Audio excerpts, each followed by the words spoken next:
At an Army Ranger training camp, deep in the hills of North Georgia, is a group of Air Force EOD airmen. These explosive ordnance disposal experts are here for 2 days of intense, real-world, scenario-based training.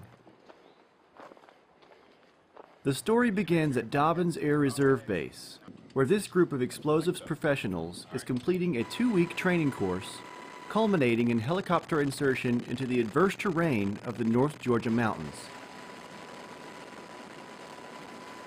The instructors here are also the creators of this specialized training program, and their focus is preserving the lessons learned in recent years to pass on to the next generation of EOD technicians. This new generation coming in right now and are seeking to upgrade in their skill levels. We're too young to actually get that during the war years. So now, in an effort to preserve the knowledge, so we're not relearning it in the next fight, we get to mix 7 levels with the 5 and the 3s and basically pass on that knowledge and techniques and how to safely operate. This is where those experienced NCOs really come in handy, because there are guys who've done flyaway missions in Afghanistan and everything, and they can speak to the loadout, they can speak to the gear selection, they can speak how to carry things, and they pass that on down the line. I can't think of another place I can get active duty reserve and guard EOD techs together to actually share their experience, the knowledge, and all the lessons learned that they've had through personal experience other than the Viper training program. And without it, really, one of these guys is going to be able to cross-load knowledge one to the other. The younger troops, who are still in upgrade training, are quick to recognize the value of this program.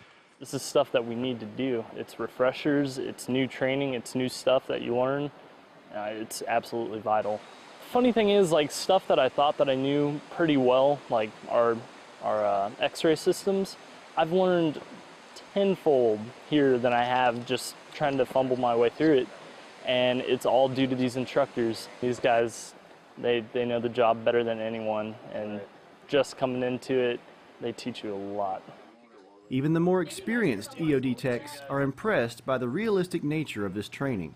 I think what was the capstone of the course for me is being able to take and load up on a helicopter, come out to an LZ, and they drop you off, you do some land nav, you get to your problems, and you take care of the problems. You camp out here overnight, and it's very realistic to things we would do in the real world.